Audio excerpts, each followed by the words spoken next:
With the arrival of Final Fantasy Tactics on the PlayStation in '98, the game was widely praised and would go on to receive several sequels, with A2 feeling like a true culmination of everything that had been learnt along the way. As the player, you take up the role of Luso and soon find yourself sucked into a strange book and taken to the world of Ivalice. From here you take on quests in the hope of making your way home, but there's over 100 side missions to tackle as well, which provide the perfect opportunity for leveling up your characters, earning money and extra loot, and getting some experience in battle. This is where the game truly shines, and the combat system is turn-based and sees each encounter being set on a grid where you take turns moving throughout the battlefield, attacking the enemy with weapons, casting spells and collecting treasures that appear randomly on the map. What provides a lot of strategy is the job system, which is closely tied to the race of each character. Each of these jobs have their own unique abilities and types of weapons to use, so experimenting with different setups and finding one that suits your approach is essential, especially in the latter half of the game where your strategic wits will be tested to the absolute limits. As with most SRPGs, you'll travel by way of a simple overworld map, jumping from region to region as more areas become available, and each main town or city you visit offers a shop where you can buy and sell goods, as well as trade in loot that you've collected. There is just a ton to do in this game, and with up to 300 quests to complete, it's bound to keep you busy for some time to come. So if you've played the other versions of the series or want a deep and rewarding SRPG to take with you on the go, A2 is just the answer.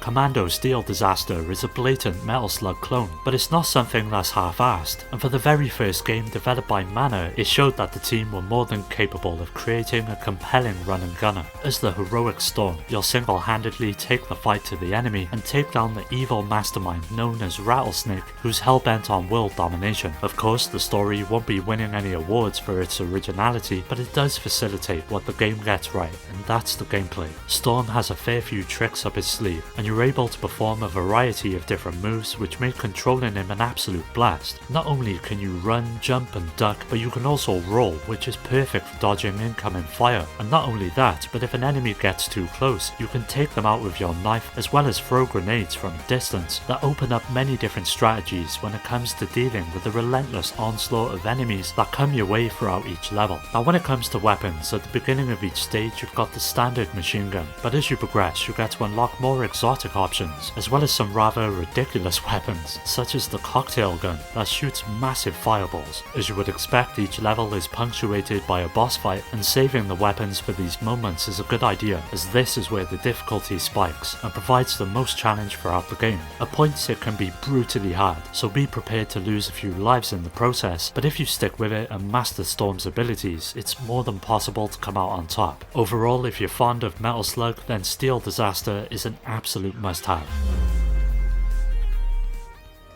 The DS was home to a huge amount of platformers, from well-known hits like New Super Mario Bros. To lesser-known offerings like Chronos Twins. Players were absolutely spoiled for choice, but one game that doesn't get talked about too often has to be Super Princess Peach, which sees the tried and tested formula being flipped on its head, with Peach now having to save a kidnapped Mario from Bowser, who's plunged the entire kingdom into emotional turmoil by using a scepter that has the power to control emotions. Now there's 8 worlds in total that are all made up of a series of levels, with the gameplay consisting of the standard run and jump mechanics, but there is a twist. Peach finds her emotions are strengthened, and you'll be able to use the powers of joy, rage, gloom and calm to defeat enemies and advance throughout the game. On the bottom screen, each of them are presented as different icons and can be activated with a simple tap. Gloom makes Peach cry, leading her to be able to run faster and jump higher, while the stream of tears can be used to douse flames and water plants. Joy makes her happy, which allows the princess to fly and spin, which can come in handy to cross gaps, whereas being calm means that Peach can gradually restore her health, and finally when she's enraged, she literally catches fire, becoming invincible in the process, while also being able to burn things and open different paths. However, you can't just use them all the time, as they're all beholden to a gauge that refills as you take enemies out and absorb them. To sum it up, Super Princess Peach makes great use of this emotion mechanic, and this is what truly separates it from the other platformers available on the DS, and with the game having quite a bit of lasting appeal in the form of items to collect, new levels to unlock, and extras to delve into, there's plenty of replay value as well.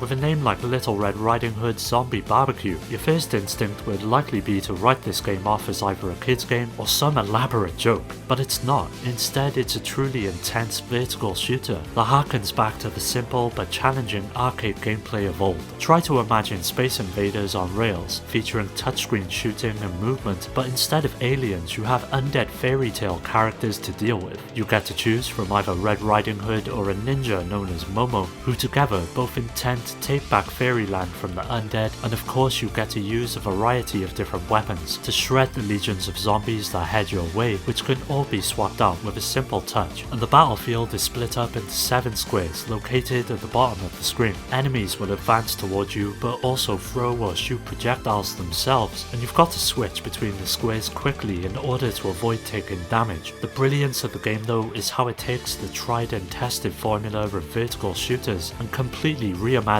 it in exciting and engaging ways. This is no more apparent than when it comes to one of the game's many different bosses. They all have their own unique attack patterns to learn and exploit, from your zombified grandmother who somehow managed to figure out how to make her bed float and throw dozens of her false teeth at you, to a gigantic Pinocchio and many more that add to the overwhelming creativity that the game possesses. Even though the experience is over far too quickly, it has a lot going for it, from its great art style to its easy to pick up and play controls and unrelenting action. So if you can find it for a good deal, it's definitely worth a pickup.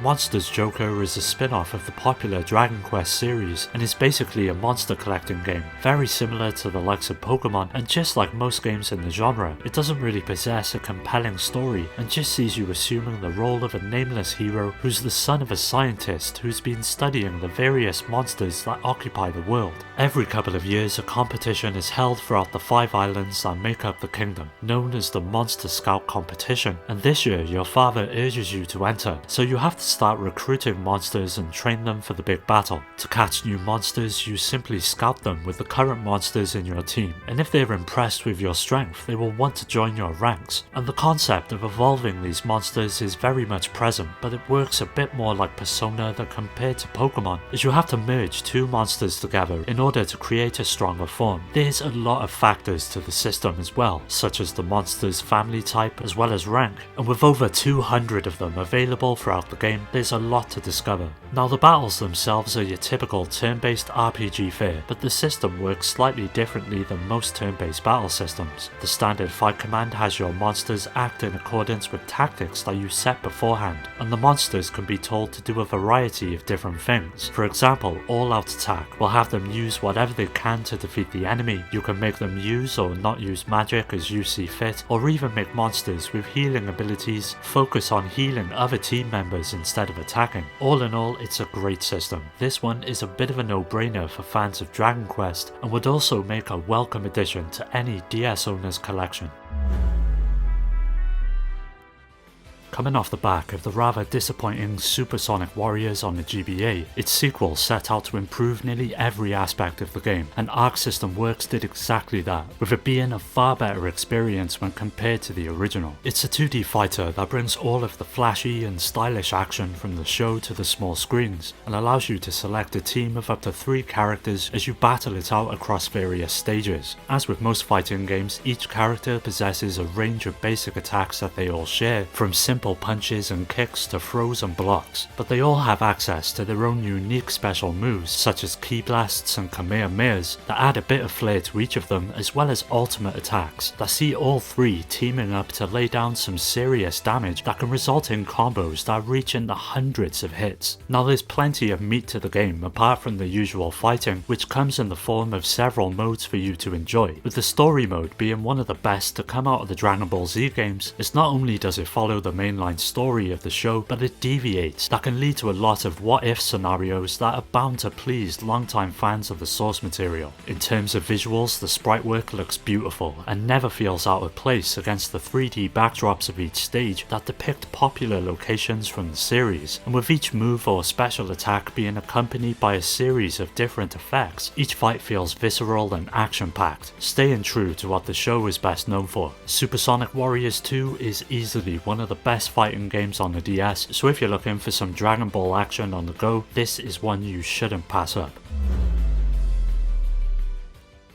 The DS wasn't short of games that took advantage of the console's unique features, but if there's one that fully showcased everything it had to offer, it would have to be Hotel Dusk. It sees you jumping into the role of an ex-NYPD officer known as Kyle. That's a pretty tough, no-nonsense guy who's down on his luck after falling out with his old partner and friend. This leads him into the business of a travelling salesman who does the odd job of finding missing belongings for people on the side, and he soon finds himself at Dusk, a fairly large and slightly run-down hotel that slowly begins to reveal its secrets and develops into one of the most engrossing stories on the DS. When it comes to gameplay, it sees you holding the handheld like a book, with all of your interactions being handled by the stylus itself. By clicking on objects or people, you can come in for a closer look and then further investigate by clicking, dragging or tapping that correspond with various actions. Now there's a lot of reading in the game, but thankfully it's extremely well written that gives the world a believable touch, and aside from this there is also the occasional puzzle thrown into the mix, and these segments range quite a bit and help to keep things fresh. Some of them are rather easy, and sometimes not even actually much of a puzzle, but more of just a bit of interaction, such as having to complete a jigsaw or the simple turning of a key into a lock. But they all add up and help draw the player into the role of Kyle, which ultimately pays off in the long run. Hotel Dusk is something truly refreshing, and although it won't be for everyone, it's something that is definitely worth giving a go and seeing if you click with its quirky and engrossing world of characters, intrigue and investigation. It's so easy to simply write off Digimon as a shameless Pokemon clone, and to be fair you wouldn't be half wrong, but when it comes to the DS version of the World series, it does introduce a fair amount of its own ideas that help it carve out its own path. The story is extremely light and amounts to nothing more than you simply having to tame the monsters throughout the world, with you travelling to different areas while collecting and battling Digimon, which can end up being very addictive. Near the beginning you're given the choice of 3 Digimon that can eventually evolve into stronger forms. Unlike Pokemon however, Digimon have a choice in their path of evolution if they meet the required stats. This means you can have a team of different Digimon that all spawned from the same egg, which is a rather novel idea that works well. The most enjoyable aspect of the experience though has to be your farm, and if you've ever played Sonic Adventure, it works a lot like the Chow Gardens from that game. Any Digimon who are not in your party can be left here with punch bags, allowing them to level themselves up or collect various hidden items scattered throughout the farm. Now when it comes to battles, it all plays out in a turn-based fashion, with each of your monsters having their own unique skills to use on the enemy, and whilst the system isn't exactly deep, it does offer up a bit of strategy with different elemental and status effects coming into play. Overall, if you've been a fan of the World series since its inception on the PlayStation, then the DS version will no doubt be right up your street. Metal Torrent was one of the games that released exclusively as part of the DSware initiative, and was a bullet hell shooter that presented its levels as phases, with about 3 of them in total and a boss waiting for you at the end of each. The main objective is to do nothing more than blast as many enemies as you can, all the while trying to rack up a good combo. You get the choice of one of 2 different ships. One is geared towards beginners and the other is tailored to more experienced players. The first sees your range of fire practically covering the entire upper half of the screen, where you've mainly just got to focus on dodging the incoming bullets from enemies, and the ship gets a certain amount of energy at the beginning of each run, and if you get hit a small amount will be knocked off, but for each enemy you take out it gets slightly replenished. Of course if it depletes completely it's game over, but this setup allows you to make mistakes and get used to the way that the game plays. Once you've mastered it, this is where the second ship comes in, and it's a completely different story, as any contact with a bullet will destroy you instantly. On top of that, the range of your laser is severely shorter than the other ship, which dials up the difficulty to 11 and is only really there to offer seasoned players a true amount of challenge if they feel up to it. Although it's a relatively short game, it's perfect for picking up and playing in short bursts, so should you feel the need to not only test your reflexes but your patience as well, Metal Torrent is one of the better offerings when it comes to the bullet hell genre on the DS, and it's just a shame that it's stuck on the system and will likely never see another release again.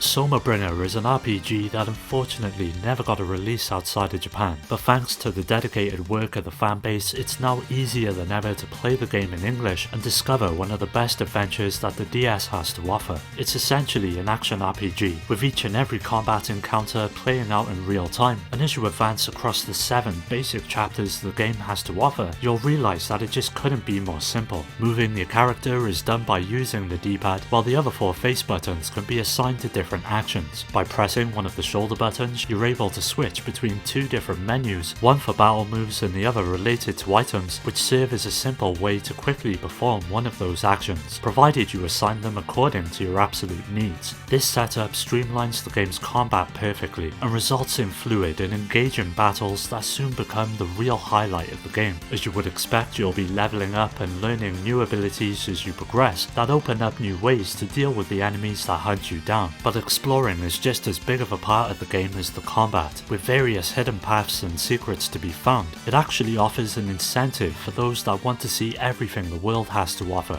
Visually, it's one of the best looking DS games out there, with it being presented fully in 3D and providing a huge range of diversity when it comes to the many locations you'll visit throughout the adventure, with all of the action running at a smooth pace. So if you're looking for a new RPG to jump into, this is it. With its endless amount of customization and different equipment to collect and abilities to learn, it is something that is just incredibly hard to put down. Well, that does it for today's video. Keep an eye out for part 4, as that will be coming up soon, so don't forget to subscribe and hit that bell to get notified about new videos which release every Monday and Thursday. You can follow me on all of the socials which are linked below to stay up to date, and also join my growing community on Discord to meet many like-minded gamers to continue the conversation with. I'd like to give a special shout out to my Patreon supporters Rhino, Skilljim, Shuden, Richard, Amy, Daniel, Dio, Omar, Strider, Pierre, Carl, Awesome Jacket Dude, Maximus, Scott, Alfred, Terry,